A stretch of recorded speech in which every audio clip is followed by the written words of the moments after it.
ফের রাতের কলকাতায় পথ দুর্ঘটনা। জোকা মেট্রো স্টেশনের নিচে ডায়মন্ড হারবার রোডের ওপর ঘটে এই দুর্ঘটনা। মোটর বাইকের পিছনে পণ্যবাহী গাড়ির ধাক্কা, মৃত্যু হয়েছে বাইকের চালক এবং সহ আরোহীর। পুলিশ সূত্রে খবর, দুজনেরই মাথায় হেলমেট ছিল। পলাতক ঘাতক গাড়ির চালক। রাতের কলকাতায় ফের পথ দুর্ঘটনা, দুজনের মৃত্যু হয়েছে, বাইকের চালক এবং সহ আরোহীর মৃত্যু হয়েছে। মোটর বাইকের পিছনে পণ্যবাহী গাড়ির ধাক্কা, পুলিশ সূত্রে খবর, দুজনের মাথাতেই হেলমেট ছিল। পলাতক ঘাতক গাড়ির চালক। দুর্ঘটনাটি ঘটেছে জোকা মেট্রো স্টেশনের নিচে ডায়মন্ড হারবার রোডের ওপর।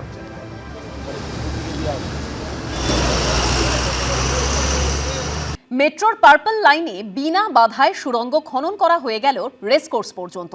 খিদিরপুর থেকে রেসকোর্স পর্যন্ত সুড়ঙ্গ খনন শেষ হয়েছে। এবার ভিক্টোরিয়া হয়ে পার্ক স্ট্রিট পর্যন্ত যাবে টানেল। মেট্রোর অরেঞ্জ লাইনে চিংড়িঘাটা নিয়ে সমস্যা এখনো কাটেনি। কলকাতা হাইকোর্টের নির্দেশকে চ্যালেঞ্জ করে সুপ্রিম কোর্টে গিয়েছে রাজ্য সরকার। এর মধ্যেই মেট্রোর পার্পল লাইনে বড় অগ্রগতি হলো। জোকা থেকে ধর্মতলা পর্যন্ত আসার কথা এই লাইনের, এখন জোকা থেকে মাঝেরহাট পর্যন্ত মেট্রো চলাচল করে। পরের অংশের জন্য বিনা বাধায় মেট্রোর সুড়ঙ্গ খোঁড়া হয়ে গেল রেসকোর্স পর্যন্ত। টানেল বোরিং মেশিন দুর্গা ও দিব্যা খনন কাজ করছে। মাটির প্রায় 10 মিটার গভীরে এই সুড়ঙ্গ খনন চলছে। পার্পল লাইনে জোকা এসপ্ল্যানেড মেট্রো প্রকল্পে খিদিরপুর থেকে এসপ্ল্যানেড পর্যন্ত 5 কিলোমিটার দীর্ঘ ভূগর্ভস্থ সুড়ঙ্গ খোঁড়ার কাজ 2025 সালের জুলাই মাসে শুরু হয়েছে।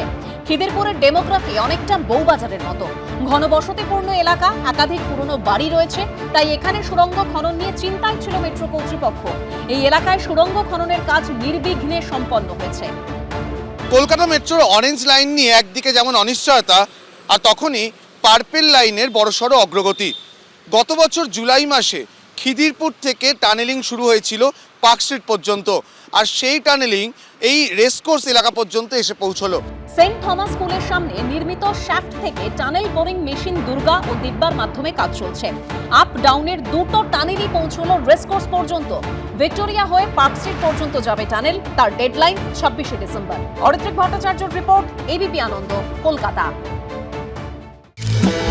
নির্বাচন যত এগিয়ে আসছে ততই রাজনৈতিক চাপানুতোর, রাজনৈতিক দরজা শোনা যাচ্ছে ব্যারাকপুরের রাজনৈতিক মহলে। সরকারি দল যারা আছে দায়িত্ব অবশ্যই তাদের উপরে বর্তায়। এখন ক্রাইম রেটটা যদি আগে 100 থাকতো, তাহলে এখন ক্রাইম রেট হচ্ছে 2-3% ম্যাক্সিমাম। প্রতিদিন তৃণমূলের মদতে তাদের খুন সন্ত্রাস চলছে। কি বলছেন এখানকার মানুষজন সোচ্চারে? তারা কি বা বলছেন ফিস ফিস করে? শোনার চেষ্টা করব সেই সব কিছুই, কান পাতবো ব্যারাকপুর অঞ্চলে। তাহলে চলুন ঘুরে দেখি ব্যারাকপুর। উন্নয়ন তো নেই, উন্নয়নের নামে চুরি জোচ্চুরিটা বজায় রয়েছে। যে কোনো কাজ করতে গেলে যে কোনো গুন্ডার সাহারা নিতে হবে, ব্যারাকপুর অঞ্চলে না নেতার সাহারা নিতে হবে। কিছু না করতে পারলে তাহলে পুলিশ দিয়ে আপনাকে জেল খাটতে হবে। এখানকার পরিস্থিতি কিন্তু খুব ভালো। ব্যারাকপুর অঞ্চলে তো সেরকম কিছু নেই, অ্যাডমিনিস্ট্রেশন বলতে কিছু নেই। ব্যারাকপুর শিল্পাঞ্চলে উজ্জ্বল ভবিষ্যৎ আছেই। ব্যারাকপুর পৌরসভা, টিটাগড় পৌরসভা, আর এই দুই পৌরসভার যত ওয়ার্ড আছে সেই সবকটিই কিন্তু ব্যারাকপুর বিধানসভা কেন্দ্রের অন্তর্গত। গত বিধানসভা ভোটে এখান থেকে তৃণমূলের প্রার্থী হয়ে জিতেছিলেন রাজ চক্রবর্তী, পেয়েছিলেন প্রায় 69,000 ভোট। দ্বিতীয় স্থানে ছিলেন বিজেপির প্রার্থী চন্দ্রমণি শুক্ল, তিনিও পেয়েছিলেন 59,000-এরও বেশি ভোট। রাজ চক্রবর্তীকে এখানে শুধুমাত্র বিভিন্ন অনুষ্ঠানে পাওয়া যায়, সাধারণ মানুষ নিজের দুঃখ দুর্দশার কথা বলার জন্য রাজ চক্রবর্তীকে পান না। আমাদের মাননীয় মুখ্যমন্ত্রী মমতা বন্দ্যোপাধ্যায় মানুষের জন্য 365 দিন ভাবে এবং নানা রকম ভাবে মানুষের পাশে থাকে। ব্যারাকপুর অঞ্চলকে ইন্ডাস্ট্রিয়াল ডেড বডি বলা হচ্ছে, কাদের ওপর দায় চাপাবেন? অবশ্যই তৃণমূল। সরকারি দল যারা আছে দায়িত্ব অবশ্যই তাদের উপরে বর্তাবে। সবাই মিলে এটা করেছে, শুরু করেছে সিপিএম, তারপরে বিজেপি। তৃণমূলের যিনি বিধায়ক, তার নেতৃত্বে যারা এখন কাউন্সিলর হয়েছে, তার একটা বড় অংশ সমাজ বিরোধী। মানুষের হাতে কাজ নেই বলে এই ইন্ডাস্ট্রিয়াল বেল্টে ক্রিমিনালাইজেশন বাড়ছে। অনেকটা কন্ট্রোল, অনেকটাই ক্রাইম রেট কমেছে। এই বিভাজনের রাজনীতির বিরুদ্ধে আমরা মানুষের রুটি রুজির সংগ্রামকে নিয়ে এগোচ্ছি। ব্যারাকপুর অঞ্চলে তোলাবাজি বা সিন্ডিকেট চক্রের প্রভাব আছে। চারিদিকে ছড়িয়ে রয়েছে তোলাবাজি আর দাদা। এখানে গুন্ডা মাফিয়া রাজ চলে। 15 বছর ধরে ব্যারাকপুরটা করাপশনে ভরে গেছে। ব্যারাকপুর পুরোপুরি মনে করি যে শান্তভাবেই আছে। তৃণমূল মদত দিয়েছে। এখন অনেক বেটার, অনেক ভালো, অনেক শান্তিপূর্ণ। মানুষ যখন দেখে অন্যায় হচ্ছে, অবিচার হচ্ছে, তখন তারা প্রতিবাদ করার জন্য রাস্তায় নামাই উচিত। দাদা 10 টাকার বাদাম দেবেন তো? এই এসআইআর কিন্তু জনসমক্ষে এসছে এবং মানুষ ভীষণভাবে হ্যারাস হচ্ছে। আমরাও তো বলছি মানুষ অসুবিধার সম্মুখীন হচ্ছে। অহেতুক মানুষকে হয়রানি করবে সে যেই করুন না কেন, আমরা রাজনৈতিক দল হিসেবে সেটাকে কখনো মান্যতা দিতে পারি না। সব ঢপবাজি, সোশ্যাল মিডিয়ার পলিটিক্স ওরা করে। বেসিক্যালি ওদের কোনো কাজ নেই মানুষকে বিচলিত করা, মানুষকে বিব্রত করা। এটা কিন্তু একটা ব্যাড ডিমার্কেশন হবে। 2011 থেকে টিল আজকের ডেট অব্দি অন্তত বিগত 14-15 বছরে ব্যারাকপুর একটা জঞ্জালযুক্ত শহর হয়ে গেছে। এডুকেশন ফিল্ড এবং যে সমস্ত সেক্টরগুলো আছে যেখানে কিন্তু ম্যান পাওয়ারটা লাগে, সেক্ষেত্রে সেই কর্মসংস্থানগুলো তো রয়েইছে। আগের বছরের ডিসেম্বর মাসে প্রায় 4খানা কারখানা বন্ধ হয়ে গিয়েছে। এই বিষয়ে দায় কাদের ওপর বর্তায় বলে আপনার মনে হয়? সম্পূর্ণটা এই রাজ্যের শাসক দল যারা, যেখানে কলকারখানার জমি পাচ্ছে সেখানটা রিয়েল এস্টেটের প্রজেক্ট করবে, পয়সা কড়ি কামাবে। কেন্দ্রীয় সরকারও এর জন্য দায়ী, এর জন্য আমাদের রাজ্য সরকারও দায়ী। শ্রমিকদেরকে ডিপ্রাইভ করে, মালিকদের সাথে একটা গোপন আতাত করে শাসক দলের নেতারা শুধু নিজেদের পকেট ভরতে ব্যস্ত।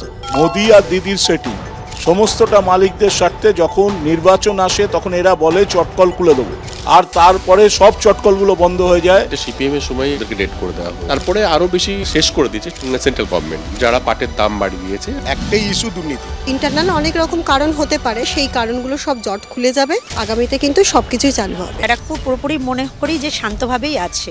রাস্তা প্রচন্ড আগের থেকে অনেক ভালো মতো রাস্তাঘাট হয়েছে। আমরা সেফটি আছি। আগে যে অভাবটা ছিল সোসাইটিতে, আজকে কিন্তু সেই অভাবটা নেই। ব্যারাকপুরকে এইভাবে আর কেউ চিনতে পারে না। ব্যারাকপুরকে সবাই বললেই বলে এ তো বোমগুলির ব্যারাকপুর। এখনকার যারা পলিটিক্যাল দায়িত্বে রয়েছে তারা কেউ ওখানে ক্রাইম চায় না, তারা চায় শান্তি। আমরা আতঙ্কিত আশঙ্কিত না, আমরা যে কোনো লড়াইয়ের জন্য প্রস্তুত।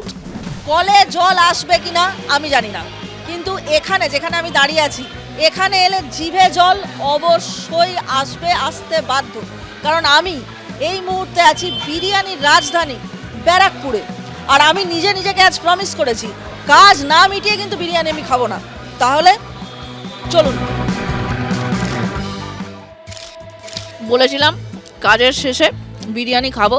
আমি আবার কথা রাখতে খুব ভালোবাসি, বিশেষ করে খাবার সংক্রান্ত কথা দিলে তো আমি রাখি। কিন্তু বিষয়টা হচ্ছে এই বিরিয়ানি খাওয়ার একটা বিশেষ কারণ আছে, জানেন? কারণটা হচ্ছে যেহেতু আজ আমি একজন সাংবাদিক, ইউটিউবার, কন্টেন্ট ক্রিয়েটারের পরিচয় ছাড়িয়ে আজ আমি একজন সাংবাদিক, তাই আমি খবর নিতে এসেছিলাম যে বিরিয়ানি হওয়ার আগে ঘি ঢালা হয় না বিরিয়ানি হয়ে যাওয়ার পর ঢাকনা খুলে ওপর দিয়ে হাত ঘুরিয়ে ঘি ঢালতে হয়।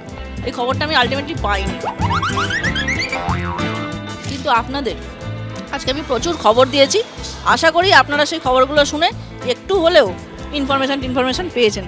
তাহলে এবার আমি চলে যাচ্ছি না, এখানে তো থাকতেই হবে। বিরিয়ানিটা নাহলে কে শেষ করবে বলুন? ওটা আমায় করতেই হবে, কিছু করার নেই।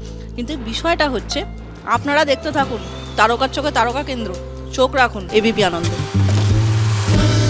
এবিপি আনন্দ, এগিয়ে থাকে, এগিয়ে রাখে।